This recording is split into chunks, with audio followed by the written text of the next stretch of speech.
Episode 1, Falling Upward, or BL's Dream. Hi, I'm your host, Tony Russo, and in 2016, I was running OceanCity.com, and there I had the pleasure of meeting an extraordinary couple, William Strang-Moya and his then-girlfriend, now wife, Kristen Helf. Both had contributed to the website that I was working on, and each was on a different path.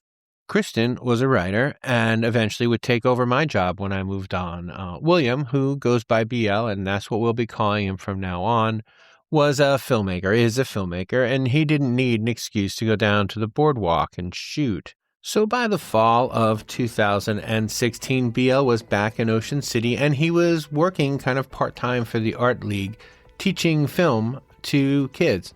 Now, just for a little cultural context, the year before, the indie film Tangerine, which was exclusively filmed on iPhones, picked up a bunch of awards, independent film awards, and eventually garnered some Oscar buzz. Filmmaking, which had been getting more accessible for the decade that the iPhone had been out at the time, was officially democratized, which is why it wasn't nonsensical to offer filmmaking for kids. Anyone with a vision and an iPhone could learn to make films, and that's what BL was helping these kids do. Plus, he was happy to have the work. He joked that it hadn't really occurred to him that he'd need a job once he graduated college, and he hoped that he'd find a way to keep film a central part in his life. And simultaneously that January, a good friend of mine from film school, Towson University, I was the producer and DP for his thesis film, which we were shooting in Ocean City. And it was like the last week for each of these things happening, and we needed a location for this film. So I contacted Rena, who I kind of knew at the time. Rena is Rena Thaler, the executive director of the Art League of Ocean City. He had his old high school teacher, Gwen Lehman, who's iconic around here, and Don. We're going to be in the film. And he came to me and asked me if he could just shoot some video here. And then, always interested in, local kids from the community that are studying the arts. And we got into conversation of, so where does one, if they're into independent film, find a place to screen their work and an audience? Because every piece of art needs an audience to view it. We realized that there is really a lack of that here. Rena said that they were actually looking for someone to, organize a film festival, because apparently in the recent past, they had been approached by an outsider, so to speak, who wanted to host a film festival with the Art League. But I was like, yeah, I would love to. Let's keep talking. Let's figure it out. I'm sure we could put something together, for the summer. Like that would have been summer 2017.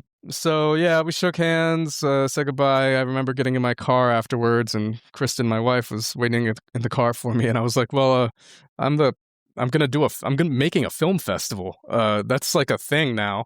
And I had no idea what it meant. Sometimes it's important to not know what you don't know. And this is probably one of those cases, as in retrospect, 6 months to put together an entire film festival is just not a lot of time. But there was a lot of excitement around it. It's kind of weird. I mean, when I think back about how it actually started, I personally view it as like failing upwards, right place, right time kind of deal. And like, it really is a matter of me pitching an idea that was sort of adjacent to the film festival, and then Rena at the Art League, the idea of a film festival was floating around in her head, so we just kind of put 2 and 2 together. Yeah, I didn't approach this with vision.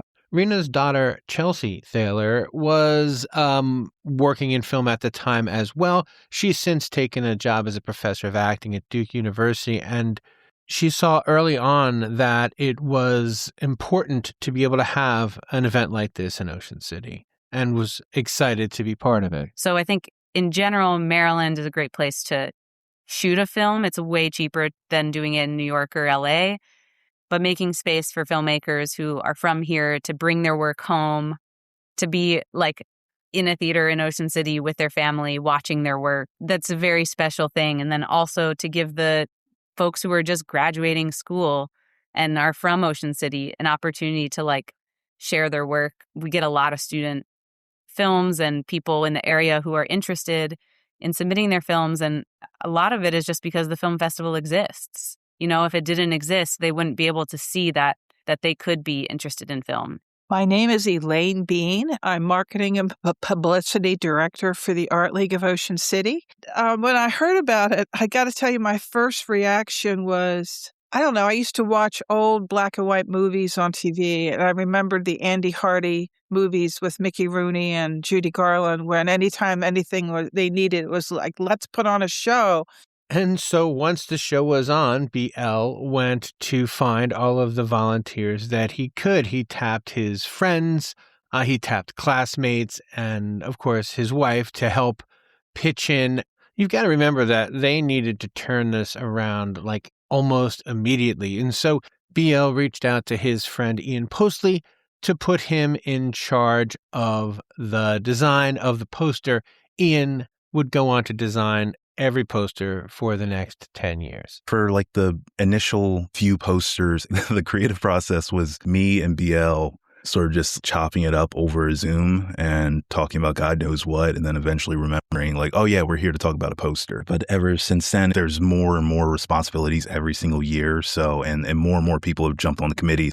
Really anyone and anyone's ideas I sort of take in consideration. Like the little seagull. There was a assistant over at Art League Ocean City. Her name's Katie, sweet person. She was the person that suggested that the seagull becomes an Easter egg. So every single poster, there's been that seagull. Another colleague of BL's, Jarrett Bigsby, was one of the early tech people figuring out how to run a film festival technically. Yeah, actually, I remember the very first year, I wasn't really sure what was needed of me. I was pretty much just a projectionist and an MC. I did everything that was asked. If I needed to plug something in, if I needed to do Q&As, if I needed to turn the movie on, I did pretty much everything I could. And in those early days, almost everything was just kind of like a projector aimed at the wall or a screen on the wall. A lot of it was in the Art League itself. Sometimes we would have like maybe one or two hotels. And most of the stuff that was submitted was our own things with our own friends. Those first few years was definitely mostly just other Towson alums that we knew that would just, play stuff that we've already seen. But it was good because it helped get us off the ground, and it showed that we were going to be here for a second year and then a third year, and now coming up on 10. Getting from 0 to 10 is more than volunteers and hard work. It also takes a little finesse, which is one of the things that Rena Thaler excels at, as Gwen Lehman explained. So getting Ocean City to buy into this was an important thing. But, BL was young, and he needed someone like Rena Thaler, who could go to Rick Meehan or whoever was running the city at the time and try to get their backing. And of course, if it can be said that there's a most important aspect to any film festival, I think hands down that would be having films to show. And while they did show mostly films from people they knew, they also accepted submissions, and they got more submissions than they could have. What happened was when BL signed up for Film Freeway, which is the portal that filmmakers use to submit to lots of film festivals, he made it free to submit to the Ocean City Film Festival, which on one hand, encouraged submissions, but on the other hand, it encouraged 700 of them. It's actually a great thing that we weren't charging anything, because I'm sure some slipped through the cracks. 700's a lot. And, I had so little discipline for what I did watch anyways. But yeah, it was just like, honestly, me and maybe like one or two other people, like my wife, Kristen, and probably my buddy, Jarrett, and whoever else. I could just be like, hey, will you sit down and watch these with me? And let's just like talk about them. It was just everything just happened so perfectly and imperfectly because it was sloppy. It was a shit show, but it worked, and we did it again. Like, I can laugh about it now, but for a long time, I could only cringe when I thought about how things were going. Elaine Bean. Nobody really knew if it was going to take off. We weren't sure how to even do it. And then opening night happened, and it was at the Art League's Center for the Arts, and the crowd was pretty good. But I remember the doors opening and this group of people walked in who weren't from here. You could just tell. Everybody here dresses pretty casually and everything.